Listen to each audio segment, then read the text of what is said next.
मैं अब राकेश कपूर जी के पास आती हूँ सबसे पहले कि राकेश जी, जो पहली लिस्ट कांग्रेस की आई है तीनों राज्यों की, मोटा मोटा अगर देखा जाए, चाहे वो कम उम्र के लोगों को जगह दी गई है, 50 से कम उम्र के कई लोग हैं उनको जगह दी गई है, समाज के हर तबके को कांग्रेस ने कोशिश की है जगह देने की, और अगर 39 सीट्स मध्य प्रदेश में ओबीसी को दी गई हैं, तो आपको लगता है कि कांग्रेस वाकई में अब बीजेपी के पिच पर खेलने के लिए तैयार हो गई है और एक नई रणनीति और एक नई ऊर्जा के साथ? जी राकेश जी। हाँ नीलू जी, थैंक यू। देखिए, कांग्रेस जो है इस बार मध्य प्रदेश में पूरी बदली हुई कांग्रेस है। कांग्रेस कमलनाथ के नेतृत्व में जिस प्रकार से काम कर रही है, इससे पहले देखने में नहीं आता। तो जो अभी कांग्रेस के प्रवक्ता थे, मैं उनसे सहमत हूं कि ये कांग्रेस जो है वो गुटवाद से अलग हुई कांग्रेस है। कांग्रेस में इस समय कोई गुटवाद नहीं है, कोई गिरोहबाजी नहीं है जो पहले हुआ करती थी कि इसका गुट अलग, अर्जुन सिंह का गुट अलग, और सुधीश पचौरी का गुट अलग, और दूसरों का गुट अलग। उनके बाद जिस प्रकार से कांग्रेस में होता था, और यादव जी का गुट अलग, ऐसा कुछ नहीं है। कांग्रेस एक मुश्त होकर के, संगठित होकर के ये चुनाव लड़ रही है। और जितने भी राज्यों में, 5 राज्यों में जो चुनाव हो रहे हैं, उनमें मध्य प्रदेश का महत्व सबसे ज्यादा है। क्योंकि मध्य प्रदेश, जैसा आपने भी बताया, ये प्रयोगशाला रही जनसंघ की। मुझे याद है, ग्वालियर के मेयर होते थे सेजल वलकर जी। तो बीजेपी के पास या जनसंघ के पास उस समय ज्यादा नेता नहीं थे, ना ज्यादा इनके विधायक हुआ करते थे। वो सेजल वल जी के ही हाथ में झंडा लेकर के उनको सबसे आगे करके चलते थे कि ये हमारे बहुत बड़े नेता है। एक जमाना जनसंघ का वो भी था। उसके बाद वीरेंद्र कुमार सखलेचा आए और दूसरे लोग आए, सुंदरलाल पटवा आए, कैलाश जोशी आए, और दूसरे लोग आते रहे। लेकिन जो ये मौजूदा सरकार है बीजेपी की, ये इतने विरोधाभासों से घिर गई है। खास तौर से जो मुख्यमंत्री शिवराज सिंह चौहान है, वो अपने ही जाल में इस कदर उलझ गए हैं कि वो अब मध्य प्रदेश में उनके शासन के खिलाफ एक ऊब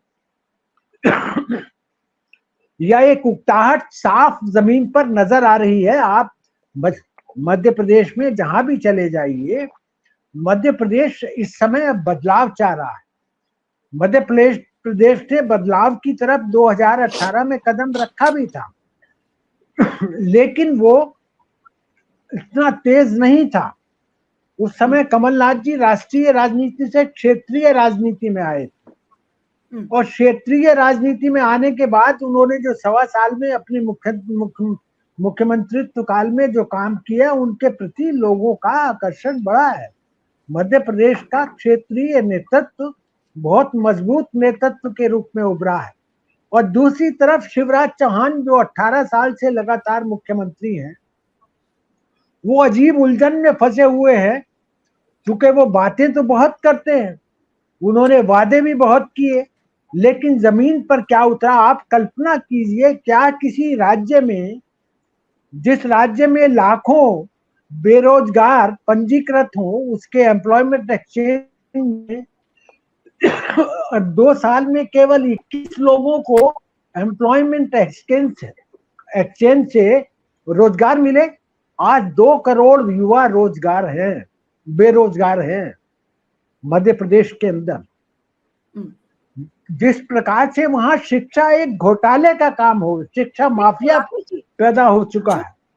जो ये तो इश्यूज की बात हो गई कि कौन कौन से इश्यूज हैं जो कि बीजेपी के खिलाफ जा सकते हैं, लेकिन जो पहली लिस्ट आई है और जो रणनीति कांग्रेस लेकर इस समय चल रही है, तो क्या ये कहना सही होगा कि कांग्रेस की नई ऊर्जा, नई रणनीति, नई नीति के सामने बीजेपी एक थकी हुई पार्टी नजर आ रही है?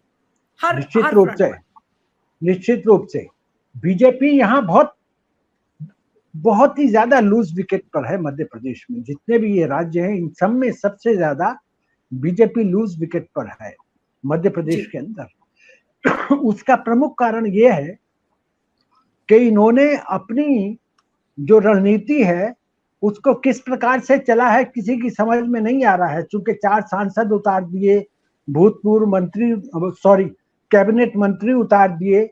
और देखिए आप मध्य प्रदेश का क्षेत्रीय नेतृत्व भी कैसा है। शिवराज सिंह चौहान में लाख बुराइयां होंगी, लेकिन इसके बावजूद शिवराज सिंह चौहान एक शालीन और सभ्य नेता माने जाते हैं। हालांकि वो अभी गड़बड़ी कर गए। उन्होंने कहा कि गांधी परिवार ने लूटा इस देश को और कमलनाथ जी उनको लूट रहे हैं। तो कमलनाथ जी ने उसका जवाब दिया, उसको उन्होंने ट्वीट किया, उसको बड़े कायदे से जवाब दिया। हाँ ठीक है राकेश जी, तो मैं अब आपके लेकिन पास जो मैं जी मैं एक बात कहना चाहता हूँ, जी देखिए जी ये जो 144 लोगों की जो लिस्ट निकली है पहली, इस लिस्ट में केवल 2 जो विधायक हैं, सिटिंग एमएलए हैं, उनका टिकट कटा है, और एक जो विधानसभा के अध्यक्ष रहे हैं प्रजापति, उनका टिकट कटा है। तो इस सबको साधने की कोशिश की गई है। जिस प्रकार ओबीसी लिया गया, जिस प्रकार जनरल लिए गए, जिस प्रकार माइनॉरिटीज के लोग लिए गए, उसमें मध्य प्रदेश में एक ही सीधा संदेश जा रहा है कि यहाँ पर कांग्रेस मजबूती के साथ लड़ रही है और वो लोग सारे लोगों को साथ लेकर के लड़ रही है। सत्य हिंदी का ऐप डाउनलोड करें गूगल प्ले स्टोर पर।